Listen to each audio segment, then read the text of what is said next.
தெய்வம் நீதி உள்ளவர். தேவன் நாம் செய்த செயலுக்கு தக்க பலனை கொடுக்க அவர் நீதி உள்ளவர். பைபிள் சொல்லுகிறது, அவன் அவனுக்கு நான் அளிக்கும் பலன் என்னோடு கூட வருகிறது. அப்ப பலன் கொடுப்பதற்கு தேவன் நீதி உள்ளவர், தெய்வம் நீதி உள்ளவர்.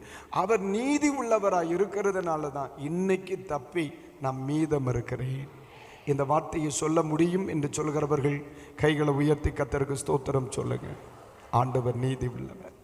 அதனால தான் என் கால் சறுக்குதலுக்கு தப்பிற்று, அதனால தான் என் குடும்பம் அழிவுக்கு தப்பிற்று, அதனால தான் இந்த ஊழியம் தீமைகளுக்கு தப்பிற்று, அதனால தான் எவ்வளவு ஆபத்துகள் வந்த பொழுது தேவன் எங்களை தப்பு பண்ணி இன்னைக்கு தோத்தர் அநேகர் புதைக்கப்பட்டு போன பொழுது கர்த்தர் என்னை இந்த சபையில், கர்த்தர் என்னை இந்த தேசத்தில் ஆண்டவர் மிச்சம் வச்சிருக்காருயா உசுரோட.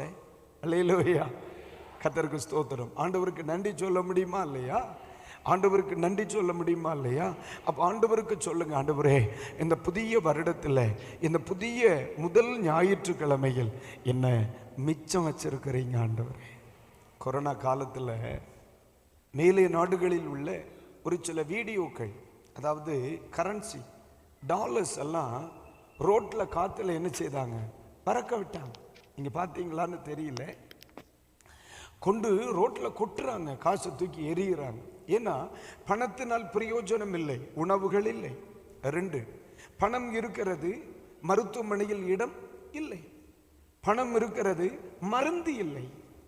மனிதர்கள் மடிந்து கொண்டிருக்கிறாங்க. நான் அதில் கண்ட ஒரு காட்சி, வீட்டில் 2 தாயும் தகப்பனும், மகன் மருமகள், 2 குழந்தைகள்.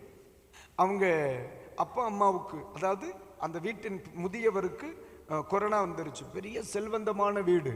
அந்த வீட்டினுடைய ஒரு முகப்பு இவர்களை அப்படியே அந்த வீடியோவில் காமிக்கும் பொழுது ஒரு பெரிய அரண்மனை மாதிரி இருக்கு, பெரிய வீடு.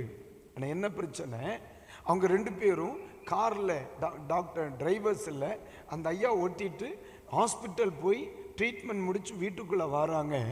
பெத்த மகனும் மருமகளும் என்ன செய்யலை, கதவை திறக்கலை. ஏன்னா வீட்டில் யார் இருக்கா, குழந்தைகள் இருக்கிறாங்க.